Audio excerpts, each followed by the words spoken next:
it going here.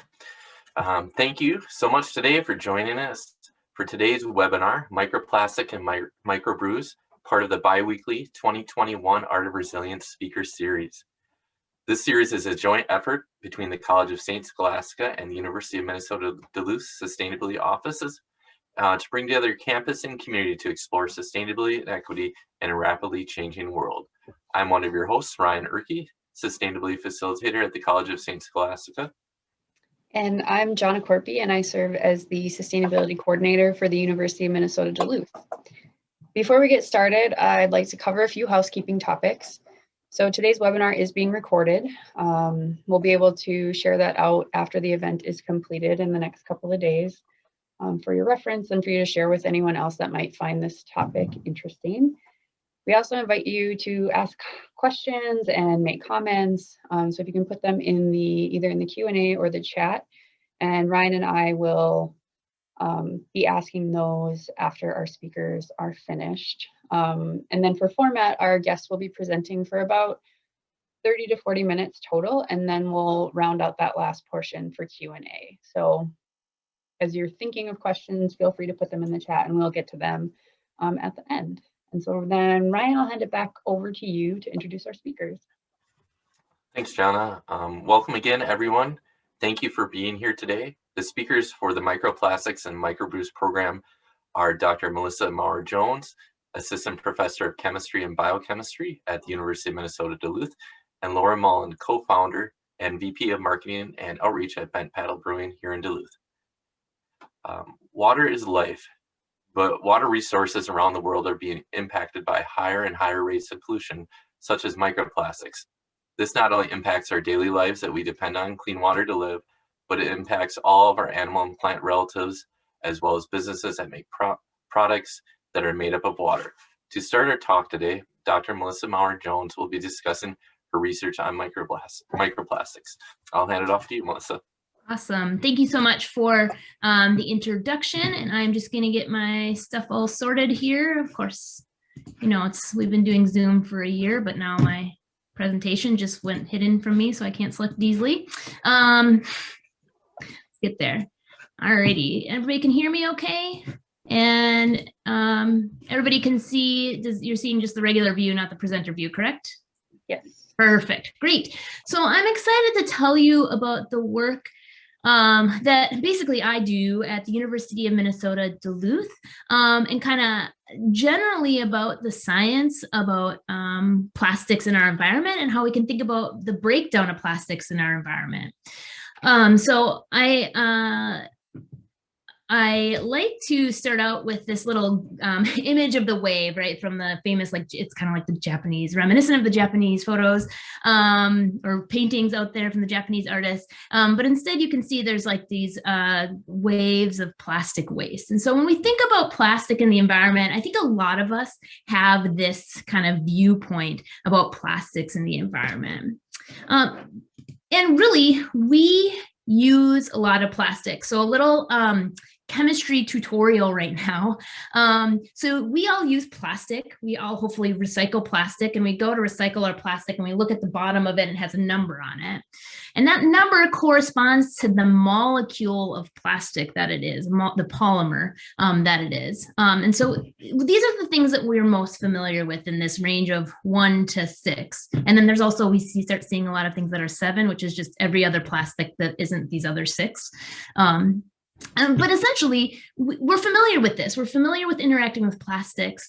And in fact, we use a lot of plastics every year. We have these kind of single-use kind of items that we see here.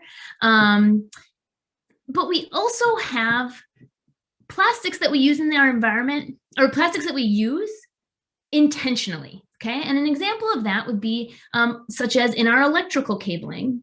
Plastic is a really good insulator. And so we wrap our high power electric cables with plastic to be able to protect us from getting, having a wire with electricity running through it. We also use plastics in other different environments, like in solar panels. Some of the backplating is in the environment, or is in the, I keep saying environment, I'm not sure why, but in the design of these photovoltaics. I guess the environment is on my mind as per this conversation. Anyways, there is lots of plastic. We use lots of plastic. There's a production of about 311 million tons used worldwide. So with the things that we, have single use, we typically dispose of our plastics, and they can either go through energy recovery. So like we incinerate them and then we collect energy from the incineration. They are landfilled. A lot of stuff is landfilled, or they're recycled. The reality is, though, when we do some of this disposal, there's kind of actually a breakdown in waste management. So at some point, plastic ends up into our environment and we get something that looks like this wave, or in our brain, that's what this looks like. That's kind of what I think about when I think about single-use plastics, when it gets out into the environment.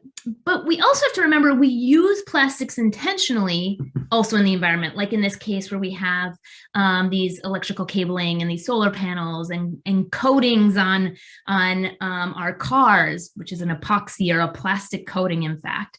But the reality is, when all of these things, whether unintentionally or intentionally, we put plastics in the environment, they can start breaking down and changing. And so we in my group, in my research group, often ask questions about how do plastics break down under environmental factors, and what's the impact of these transformations on designed products. Like, how does the breakdown of the plastic around an electrical cable affect the ability for it to be a good electrical cable? Or how do these plastics ultimately impact, say, our ecosystems? And so some of the things that we think about when we think about the breakdown of plastics under environmental factors is actually the formation of microplastics. And I'll talk a little bit and show you a little bit of data in a little bit. But I like to, because this is a general audience, I want you all to kind of think about these questions and this about the science of plastics and microplastics in our environment. I want you to think about it from a scientist perspective. And so I'm a chemist. I like to think about molecules. So here's my little representation of a molecule here. You can just think about a big long molecule. Polymers, plastics, they're just really big molecules. And we have all different sorts of things that happen in the environment that's going to cause some stress on these plastics and ultimately change the molecule in some way, like break apart the molecule, or make the molecules stick together, or change some of the characteristics of the molecules, like adding this little red component and the hydroxyl group in there. And so I think about plastics in the environment and why it's a really important thing to know and understand. Because from an environmental chemistry perspective, if we understand how and quantify how these plastics are breaking down, it allows us as chemists, as material scientists, to be able to design these plastics with desired properties that have minimal environmental impact. So we could design our single-use plastic to break down quicker, or we can design our electrical cabling to last in a way that we want it to last. And so minimal environmental impact could go either direction, I guess, than what we have, most often think about it when we think about plastics being in our environment. Now, from my job, there are also some challenges to doing this, but that's why I have a job, and that's why I get to do lots of cool research that's in these areas. So to recap, the types of questions that I like to ask as a scientist is, how are these materials changing chemically or physically under different environmental stressors? And then ultimately, how do these transformations affect the material behavior? So, we characterize, this is photochemicals, a big word to say, sunlight. We try to understand how, when we shine sunlight, as an example of how do these change, when we shine sunlight on our plastics, does the molecules change, and how do they form microplastics? And then on the behavior side, we think about, well, if we're changing the size and we're changing the molecules, is that changing how other micropollutants adsorb to our plastics? Because this is something that is considered to be a concern for having plastics in the environment, is these other contaminants grabbing onto these plastics like a sponge? Or how, how are these plastics affecting a bacteria as a model for toxicity? Are these things toxic to plastic or to the different organisms in our ecosystem? And so I'm going to show you a little bit of the kind of data that we generate in my lab and what we think about and how we think about it, because I think there's a lot of folks that look at this from a bunch of different angles. So this is just an example of the types of experiments we've done in our lab, which is we wanted to see how fast microplastics are forming. And so we first wanted to kind of degrade the plastic in some way intentionally. So we shine some UV light on it, which is the kind of powerful part of sunlight that breaks apart molecules in a plastic. And then we placed it in water to kind of simulate whether it was going to be like in a still lake or in something where there was moving water, like as in like a river or the currents that we see in our lakes and our oceans. And then we wanted to see how many microplastics form and kind of what were some of the characteristics about them. And so this is just a little snippet of what the data would look like, right? So we did this experiment and we're like, how many microplastics actually form? And we were able to count them up in different ways, but we saw this really interesting thing happening here, which is the shape of the plastics were not quite what we expected. So we kind of categorized the shape of these plastics, the morphology, into 3 categories, which is a fragment or a fiber or a cluster of fiber here. And then this is what our particle counts look like. And let me help you interpret this graph here. So this is from a condition where we used sunlight or UV light, a sunlight simulator, with specifically UV light to degrade the plastics. And then we put it in our moving water conditions. And these are different size ranges in the micrometer range of the plastics. And then this is what it is overall. So the first trend you can see is that, from this part to this part, we see an increasing number of microplastics as we get smaller. And this is a really important result because when we go out and actually go into Lake Superior, which we have some collaborators that we're working with at the Large Lakes Observatory who we're working together to go do this. When they've gone out in the past, this is really the range that they stopped collecting microplastics out to count. And what our data suggests is, most of the actual microplastics are probably going to be smaller than what we've collected before and actually seen in natural systems. So that's a first really kind of popped out result. The other thing that's really interesting is that if you look at the kind of lightest and darkest color, those are the counts that are from fibers, like fibers or clusters of fibers. And we see that the majority of the morphology of these microplastics are actually in this fiber morphology. And this is kind of an important result because a lot of the suggestion previously has been that fibers, which are a really common thing that people talk about being in our environment in terms of microplastic shape, a lot of the argument is that it's coming from our textiles. When we wear polyester or synthetic clothing, that's made out of plastics. And so when we then wash our plastic clothing, we lose little fibers of these plastics and they go off into our wastewater treatment system, which doesn't often capture all of these microplastics, and they end up getting emitted. What our results show is that it's not necessarily only from washing our clothes. We also are getting these fibers from sunlight degradation. So that plastic bag that's sitting out on the beach, and as it's getting sunlight shining on it, we are causing some of those fibers then that we actually go out into the lake and collect and count up. That's could be, it's another source of these fibers for being there. So we have correlated this back to some material science properties and are able to kind of be a little more precise as to why we're seeing this. But I think for a general sort of conclusion out there is that this is kind of, there are things that we assume as scientists, we go out and measure things, and doing extra experiments around here are really needed to try unravel this phenomenon of having plastics and microplastics and how they get there and why they're there. Because if we can do these kinds of things, we can better model and predict what sort of our human impact is on our ecosystems here.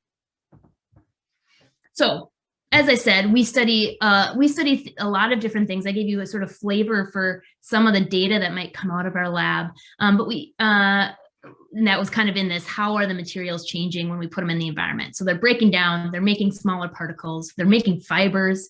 And so I'm happy to talk more later about some of the other things we study, because I think a lot of us have questions, especially as the general population that maybe isn't doing plastics research, has questions about a lot of the fate about it. And I'd be happy to take questions and things like that. Of course, I just need to shout out to the fact that I don't actually do a lot of my own experiments anymore. It really does take a village to do a lot of the science, and so and a lot of funding from people there. But I wanted to keep it mostly brief so we have more time for discussing, because I think this is an important conversation to have and important topics to talk about. And so, yeah, turn it over and take any questions maybe that people have initially.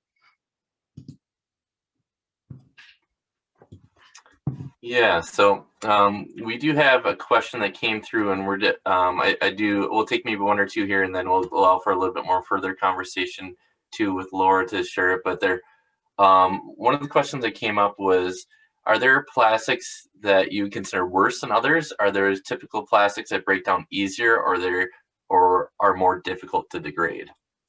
Yeah, great question. So there are better and worse plastics in terms of their degradation, for sure. Like biodegradable plastics, what that means is that the microbes can eat away at it. And so that's kind of what's being considered for an alternative for especially single-use plastics. A lot of, I know at UMD, the plasticware in the dining services is from NatureWorks, which is a compostable plastic. It's made out of polylactic acid. And so in that case, what that means is you can put the plastic in a composting situation, and which is a really high activity, like lots of microbes being able to break down this plastic. So it can do it. So in that case, if you're thinking about single use, that is a better plastic to use, assuming you get that plastic into that compost condition. Now, in terms of sort of maybe the big six or maybe big couple that you are used to thinking about, like what you use in your water bottles and whatnot, I'm talking about like polypropylene, polyethylene terephthalate, which is polyethylene terephthalate is the chemical name for polyester, like polyester clothing, and polystyrene. So the polyethylene terephthalate actually is more biodegradable than some of the others, but it really depends on what circumstance you put it in. Like I said, the PLA is great. That NatureWorks plastic is great if you get it into composting situations, because that's how it's going to break down. So we can talk more about that later too. Great. Thank you, Melissa, for the introduction and starting us off in this conversation. Next, we'll be handing off to Laura Mullen, who is with Bent Paddle, and talking a little bit more about water and I think more broadly the sustainability initiatives at Bent Paddle. So thank you, Laura. Great. Hi, everybody. Thank you so much for having me. My name's Laura Mullen. I'm one of the 4 co-founders of Bent Paddle, and I'm a born and raised Duluthian, but I was gone for 15 years. And the lake is what really not only drew me back, but drew us here to start a brewery. Because the water of Lake Superior is ridiculously good for brewing beer. It mimics, the minerals mimic the water table in the Czech Republic where Pilsners were born. And so it's just an amazing source of brewing water where you can do so much with it. Where other breweries across the country have to mix in lots of different salts and minerals to get what we get out of the Duluth City tap. So that is, I think, part of why I'm here too. And I'm here to learn about microplastics even more. Obviously, water is the largest per gallon component of our beer. And again, we picked Duluth to start a brewery because of the water. So we want to protect it as much as possible. And we do a lot of things sustainability wise at Bent Paddle, and we're incredibly proud of it. We always use the word sustainable as opposed to environmental, because for us, sustainability not only encompasses things you're doing for the environment, but also the people factor in terms of the staff and fair trade practices and all sorts of other things. So we have a pretty extensive sustainability list, but we always like to say that we're growing and changing. And I'm going to use some examples in the plastics world today. So when we first started Bent Paddle, we use cans. You can see them if I move a little bit more, and I have tons of other pictures of them. But we chose cans as opposed to bottles. Cans are infinitely recyclable, and they are lighter to ship. So for every truckload of like blank cans we get in to fill with beer, we get about 30% more, and it's lighter for shipping and all of that. So that's actually, not only is it, and it's also better for beer because light degrades beer, and even a opaque bottle still gets some light penetration, which can change the flavor of beer. So we chose cans. And when we originally started, I couldn't even find a picture of them. We used to use PakTech tops for our 6-packs. And so PakTech tops are these plastic tops. They were a 96% recycled product, which is wonderful because part of the problem with plastics recycling is the end user and not enough people using recycled product to make a new product. So we were really happy about that. But the more and more we used them, and other breweries across the state were using them as well, we were talking to local recyclers. We're communicating with Hartels, is the waste disposal company here in Duluth that we use, and they are always talking to WLSSD as we are, but also Eureka Recycling in the cities, which is our other biggest market for beer. And they were having trouble. So many breweries, people were putting these plastics into their recycling and they were having trouble recycling them. So over time, we have now switched to cardboard packs because of this. We loved the PakTech thing and that they were an end user, but in the end, we made the decision to go for 100% recycled cardboard because it was an easier recycling situation after the user had it. So that's just one example of how we try to maneuver every day with new information as to be as sustainable as possible within the brewery. Some other things that we do from day one, Bent Paddle wanted to be as sustainable as possible. So Bent Paddle is owned by myself and my husband, Colin, and our business partners, Brian and Karen Tonis, who went to UMD. And that's where they fell in love with Duluth and the lake. So in doing that, from day one, we all wanted to start a sustainable company. This is my second company. I had an event design company, and my other business partners had other jobs, and there's so much waste in any business endeavor. There's tons and tons of waste, and we wanted to, if we were going to start something, we wanted to make sure that we were paying attention to it every day to minimize that and not just be a for-profit company that only cared about the bottom line. So in many cases, we choose a more expensive solution because it's more environmentally or sustainably, it's better. And it's part of our mission. So I'm going to read our little mission here. The mission of Bent Paddle Brewing Company is to brew craft beer with a concentration on sustainability for our business, employees, the environment, and the greater community, all while bending the traditions that we encounter for a more unique and interesting craft beer experience. So the fact that sustainability and the word environment are huge pieces of our mission statement, which is at the core of how we run business, just shows where this stands for us. In terms of other things relating to plastics, really early on, we noticed that everything that we would need shipped to us for the brewing process would usually come with stretch wrap. So plastic, pallets are wrapped. Just there's so much waste when it comes to shipping and all the things that we do need to brew beer. So we ended up really early on finding a group that comes to recycle our stretch wrap. And this is just something other companies I don't think of. On the first day that we got a lot of shrink wrap, we were like, we're not throwing that away into the regular garbage. So we got these big boxes and we started putting it all in one spot. And then we found a disposal company that actually employs disabled individuals. And we learned about it through the DEC, the Duluth Entertainment and Convention Center. I had a great relationship with the woman who was running the food service there, and I knew she was very environmentally friendly. So I said, what do you guys do? You must have so much stuff, including their vinyl tops. If you've ever been there when they have a disposable vinyl top at their events. And she's like, we use this. It's called A1 Services. And this group about once a week comes in a truck, and the disabled individuals are then employed. They take it all away, and they found large scale group recycling of that stretch wrap. So that's just one example. And then in terms of, we have to wrap pallets of kegs and things as they leave. And we were able to source a biocompostable product for that. It's a green wrap, and part of the problem that we have, though, is where does that end user do? What does that end user do with it? So, I mean, it's all just a balance. We can't call every single place and make sure the person that actually receives the product is doing the right thing with it, but we do make note of it. And we're just really hoping that at that end user, they're doing the same thing. So it's a hard balance, but we try to make those decisions with everything that we can. And then we require biocompostables in an agreement with Melissa. If you're not putting it in the right spot, that is a problem. And so if you've ever been to a large event, or even in our tap room, we have standard waste containers and then we have recycled containers and lots of pictures on them, and then the biocompostables. But our staff spends a good deal of time digging through that and moving it around into the right spot, because people just see something and they're just throwing it away. So a lot of it is making sure our signage is clear and making sure we're checking it and getting it into the right places. So at least it's not contaminated as much as possible for the waste haulers.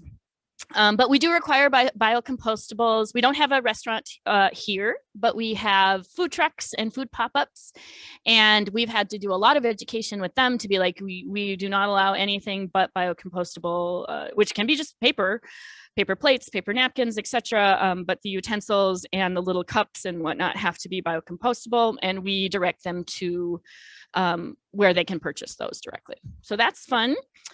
We have a ton of other energy efficiency things in the brewery itself. We reclaim some of the brewery processing water, not to put in the beer. Everyone's like, but we reclaim it, and it's used in the jackets that maintain the temperature of the beer that's in a separate tank. But it's being, instead of refilling it, we're recollecting it, and it's already at a higher temperature to allow us to regulate some of that. And we have energy efficient lighting. We installed all over. We have three spots. We have our tap room, our brewery, and then a warehouse about 2 miles away, all in the Lincoln Park Craft District. And we have energy efficient lighting in all of those, and the kind that are motion censored. And so when a forklift goes by, it'll turn on, but then after they're gone, it turns off. So we really try to take out the human component in order to make that efficiency most efficient. And then we have variable frequency drives on our brewery and chiller pumps to reduce our electric load. And I don't know much more about that, but I have that. So that's good. What else do we have here?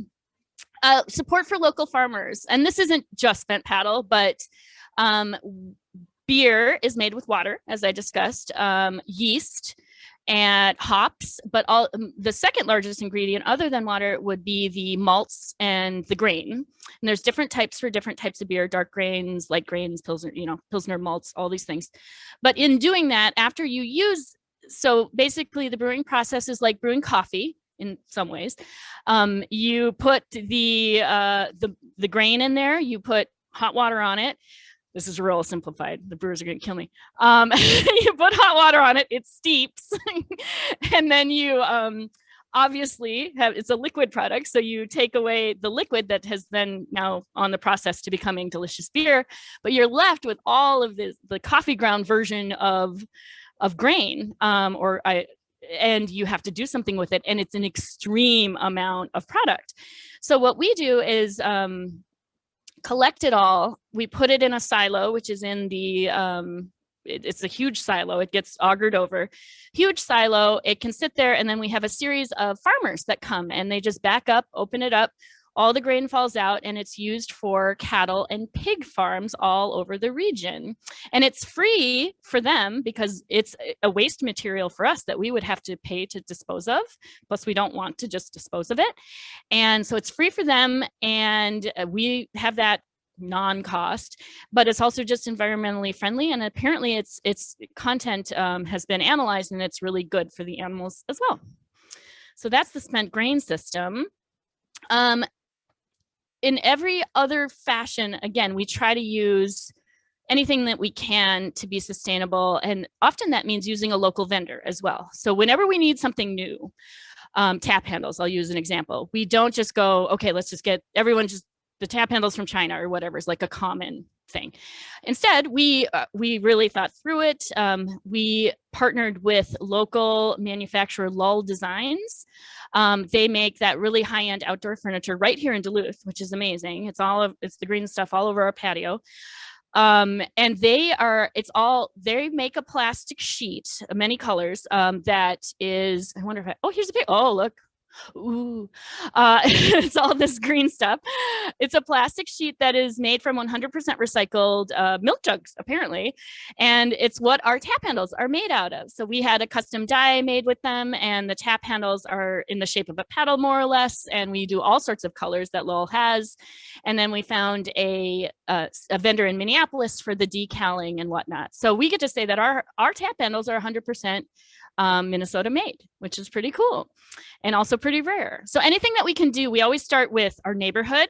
If we're looking for a source, our neighborhood, the city, the region, the state, the Midwest, and then beyond. So we always try to find one that fills out from the inner circle on, and we find the best vendor starting in that inner circle place. Then we have a few other things, and then I'll just be quiet here, but employee support. I think I mentioned the sustainability to us means not only the products and the vendors and whatnot, but we try everything we can to make a safe environment for our staff, but also just an inclusive and healthy environment for them too. So early on, we established a wellness program where we have, they just do a little sign out sheet, and we have paddle boards and kayaks and canoes that they can just check out on the weekends. And we do healthy snacks, massage quarterly. We used to, not with COVID, but she'll come back and give everyone a neck massage soon, I hope. And we also have a charitable component where we do matching for charities, full health benefits, dental, all the things. So it's really important to us that the people who work for our company are also taken care of just as much as the environment surrounding the company. And then the final piece I'd say is, and my role as director of outreach has always been the charitable and community component of the company. And so to date, we have, with our Paddle It Forward program, we have donated over $500,000 worth of value of product to over 500 nonprofits since we opened in 2013. And we pretty much from day one just wanted to say yes to every nonprofit or cool initiative that approached Bent Paddle, because they're working so hard to maintain whatever their nonprofit is focused on. And we wanted to be able to say yes to any, fundraiser, silent auction, cool event, anything that we could do to support them. So we're really, really proud of that and how much it's grown. Both it's in the tap room, it's everywhere that we can. So that's the final piece I'd say is community involvement and how that supports the sustainability. That's it. So amazing, Laura. Thank you. There's so much more that I didn't know about Bent Paddle.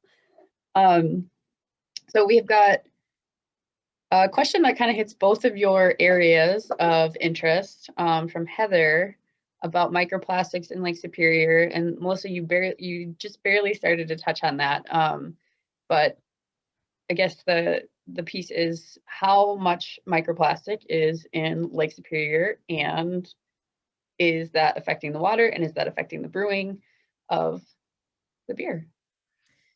Yeah, so in terms of like relatively in general, Lake Superior is really clean, even in terms of microplastics, compared to some of our other neighboring lakes. We have the advantage that we don't have a ton of, so microplastics can come from a couple different sources. I talked mostly about like breakdown of bigger plastics, and that's, and it also can come from like plastic that are just small particles to begin with, like the plastics that used to be in personal care products for exfoliation and things like that.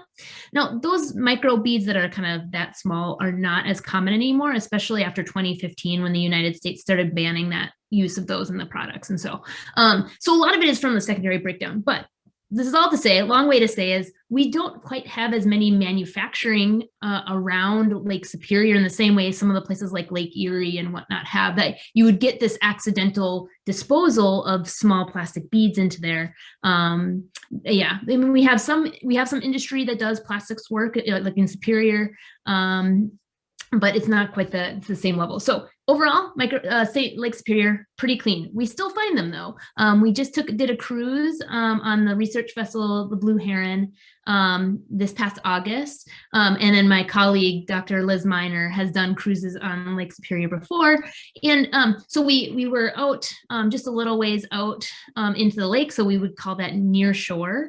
And we found 32 microplastics in Lake Superior at the surface water when we towed a net behind us for about a mile. So there's a specific number, and we can do that calculation back to how much is in there. So it is fairly clean. I'd be happy to have Laura jump in here and talk about what she thinks about in terms of microplastics when it comes to brewing. Yes. So we get our brewing water from the city of Duluth, the same as where all of the drinking water that we're all drinking all the time comes from. And we use a rough carbon filtration, and we do add a few salts depending on the beer and whatnot. But we're currently, and we get a quarterly report from the Duluth city, like about the water from the city of Duluth, but they are not currently tracking microplastics. And Melissa probably knows way more about that than I do, but we wonder if they should, and what that would, we're concerned about it. It's an international topic, and we can see plastics living around by, bags and whatnot by the shore. And it is a commodity for us. And so we are very, very keen on keeping it clean. We're members of, it's called Brewers for Clean Water, as well as 1% for the Planet. And so all sorts of initiatives that are just stating our case that we're into clean water, and we're here to support the groups and the scientists that can help us make sure the water is clean, not only for our beer product again, but also just because we love Lake Superior. Yeah, and so there is not a regulation in Minnesota anyways for drinking water in terms of microplastic counts, but there is an interest by the Minnesota Department of Health and the MPCA, Minnesota Pollution Control Agency, to have a better handle on how much is there. And so I'm not involved in any of the science of counting and collecting that they're doing, but it's even on the MPCA website, they have like microplastics is one of the contaminants they're exploring more. It's like on their website, so. So that makes me think of, so we did a zero waste conversation last semester, and we were talking, one of the data points that we found was that human beings are ingesting like a credit card size worth of plastic a week. Is that coming from microplastics in water? Where is that coming from, do you think, Melissa? Yeah, great question. I think water is probably one source. There's also, it is in food as well. It's microscopic pieces of plastic that we are ingesting. Now, I will say ingestion is probably the safest, if I can say safest. It's like a bad word because it gives you some false security, but we have an ability to digest and get rid of particle waste. And anybody who has kids, or if you were a kid and you swallowed a penny, it was fine. Okay. So ultimately, hopefully, knock on wood, I guess. But so we have an ability, ingestion is a way of an exposure to plastics that we do okay with. Now, there is a lot of unknowns that people are still trying to figure out, like, hey, what if there's like a toxin that's attached to that plastic? Like, can it then get into your body and then be a contaminant in that way? And the answer is maybe. Okay. But the inhalation, so breathing in particulate matter, that's another place to be concerned about, because we know from pollution studies before, people that live in places that have a lot of particulate matter in the air, like in smog and stuff, you have a lot of inflammation in your lungs, and that can become problematic. So microplastics are floating around in the air, and maybe that's some of what we're ingesting, because, you know, like, you took off your fleece mittens and then you have little plastics floating around and end up landing on your food or something like that.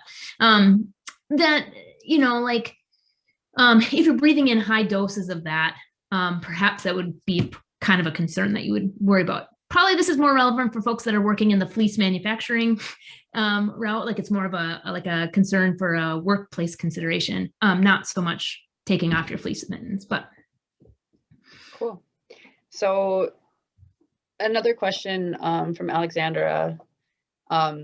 She was asking, do you extract the plastics from the water before brewing the beer? And obviously, as we discussed, like, we don't even have a really fine number of what that is. So no, no. Again, if it's basically safe enough for drinking water, it's at this point safe enough for beer. But anything that we can do to get ahead of it and minimize it in the science realm or study it, and I think maybe asking that it be on the water reports might be an interesting way to go about it, and we're going to check into that after this conversation. So yes, there's nothing specific that we do, and I'm not sure how the carbon filtration, like, if that affects that at all.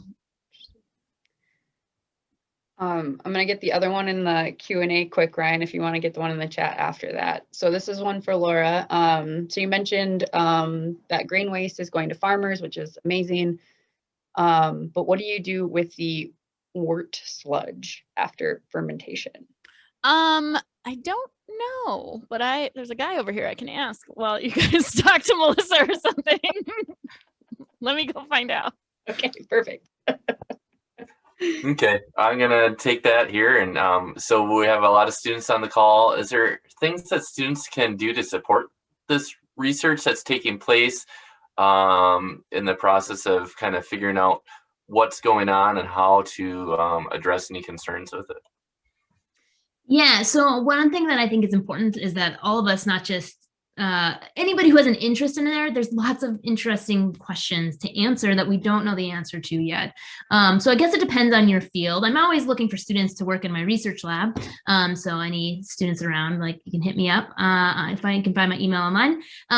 But there, you know, like, I think you just, like, what's the question that you can't find answered? It's a question, I think, probably for all of us that are curious individuals about any kind of topic. I have this question that I don't think is answered. Like, what's the cost benefit to doing a microplastic removal from drinking water compared to the risk of potential negative consequences to human health?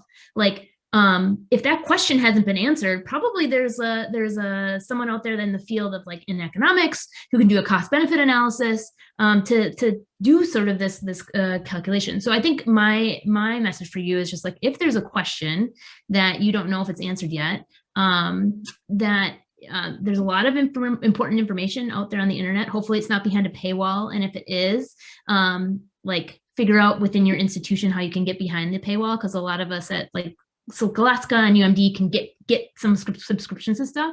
And then if you can't find anybody doing or answering the question you have, it's a great opportunity for you to innovate yourself, figure out how you can answer that question. All right, I've got the wort sludge answer, and it's apparently it goes down the drain because it's all bioproduct, and that's fine. Great, thanks for sharing that, Laura, and kind of tracking down the information here, the phone a friend. This is all I think really interesting to me. I think about just so many breweries up here and really valuing the water and what we do, and trying to figure out what our best steps are as a group of people that are interested in this. I'm curious if other questions have come up for you, Laura, or you, Melissa, as you've been exploring this, or even as we've been talking, that you're like, oh, I don't know. It sounds like, Laura, you already, like, what kind of conversations are with the city, with the water? Is there other stuff that we're exploring right now, or you're thinking about that is worth kind of bringing up that we haven't talked about already?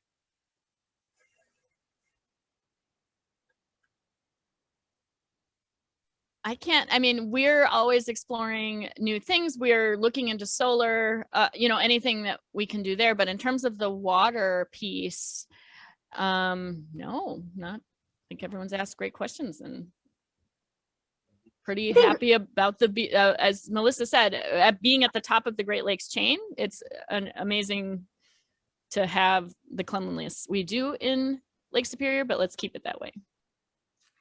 And there's a lot of amazing resources in the Twin Ports area for folks that, even if we don't know the answer to it, like I already mentioned, just within UMD, like we have the Large Lakes Observatory, and we have some amazing scientists and researchers there who are answering questions about Lake Superior health, or just in general lakes around the state and around the world. And same with in the Superior area, we have some good, there's another microplastic researcher at UWS. So yeah, we live in kind of like a little bit of a oasis, I think, because we have the infrastructure of like and the state kind of regulatory bodies that support clean water. And so that's kind of amazing. Plus we have an investment from citizens who like care and want to keep it that way. And so it's kind of the will of the people that we like protect our water resources. It's like, that's one of the cool things about Minnesota. Very cool. Laura, I have one more question for you. Just thinking about, I don't know if we've got business students on the call, but thinking about how you said oftentimes the initiatives that you're pursuing at Bent Paddle tends to add a little bit more cost. How would folks that are interested in doing these types of things, like, is there a good way for them to plan for that extra expense and that overhead, and like any advice in that realm? Because it probably isn't going to be shown in their typical models that they might be seeing of a business plan. Sure. So if they're working on a business plan, when we did ours, we ended up, getting direct quotes from vendors. So with the sustainability piece already built into the vendors we were talking to, if that makes sense. So I think you can be pretty accurate about it. So I don't know if there's like a percent that you should add on. But sometimes it's significant. If you want a US made hoodie that is out of a really cool organic cotton, you know what I mean? It's probably double the price of one from whatever magazine, you know what I mean? So there's some serious, you can get really boutique with it, or you can, it just sort of depends on the level that you want. But we also consider it not, again, we do it for us, but it is a marketing thing too.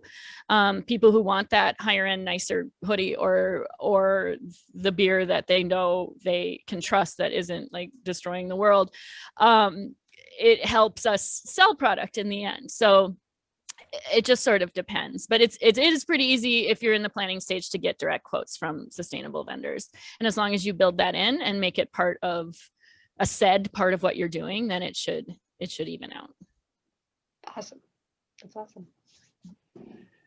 So as we're wrapping up, there's another question that came through, and I want to give it a shot here. And this is for Dr. Maurer-Jones. What percentage of environmental chemistry is rooted in polymer chem, or is polymer more reserved for the discussion and research around plastics?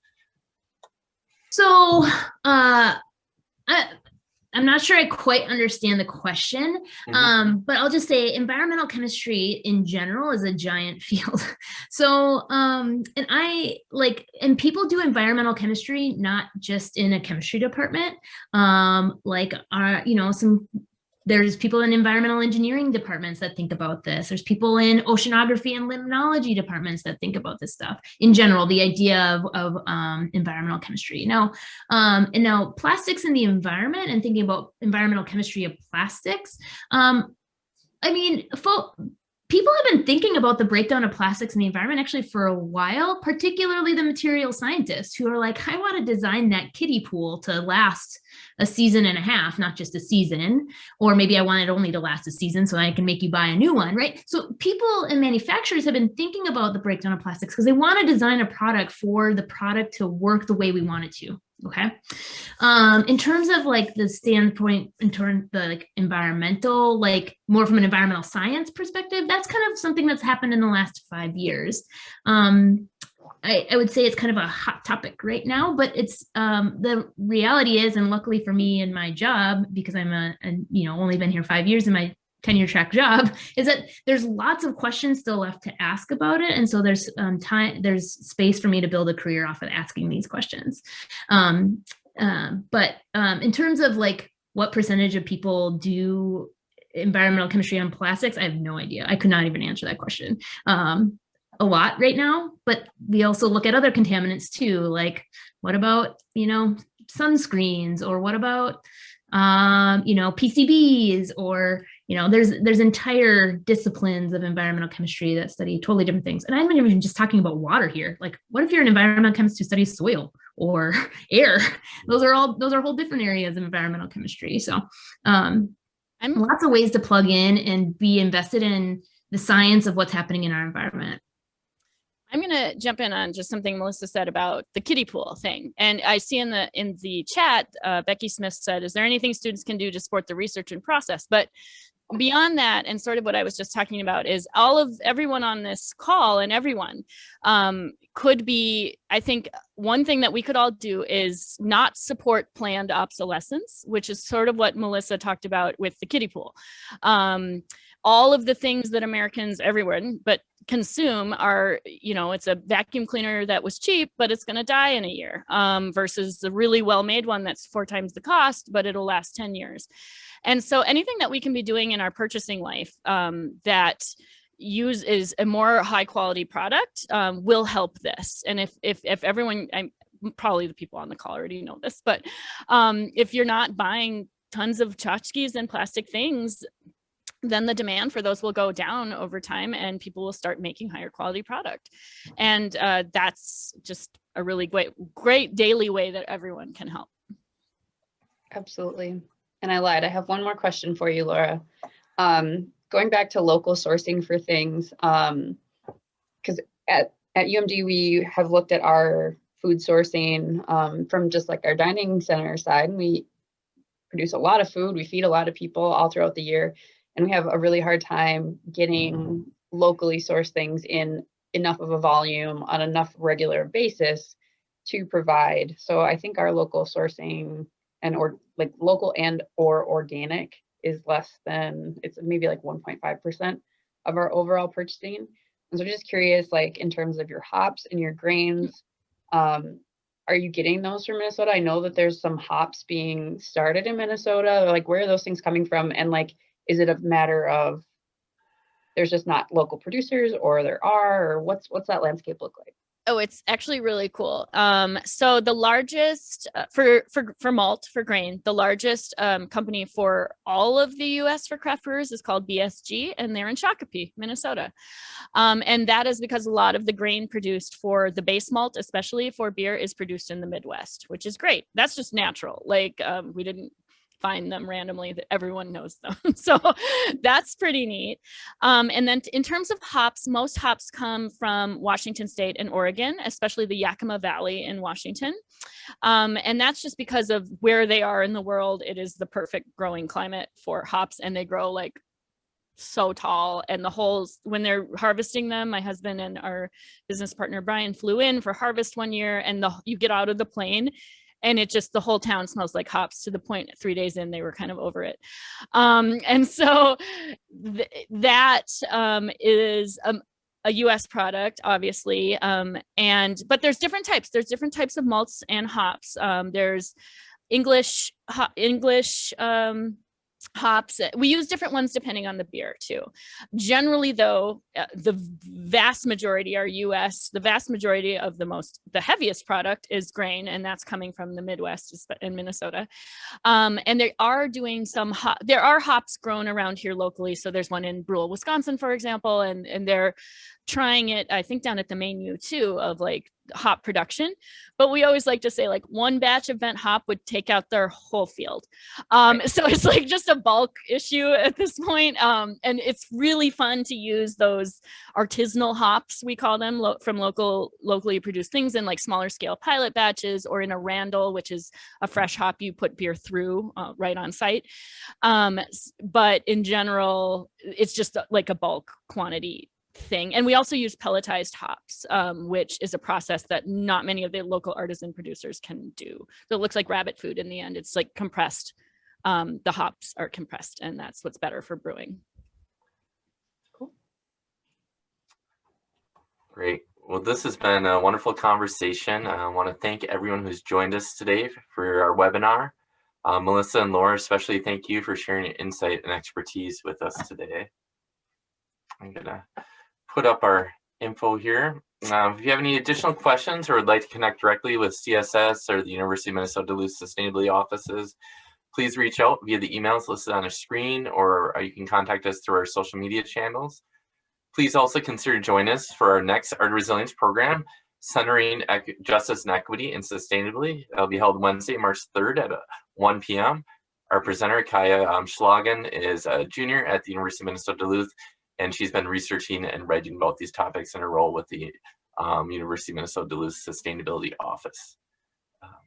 Yeah, Jana, if you have anything else to share. No, just thank you so much, Melissa and Laura, for joining us today and sharing your expertise. And I learned a lot. I got a lot more questions, and I just have renewed excitement about working on clean water stuff. So I really appreciate that. Thanks for having us. So Melissa, I've learned a lot. So I look forward to working on microplastics with you. Yeah, sure. Let's get together. I'd love it. Awesome. Bye, everyone. Thank you all.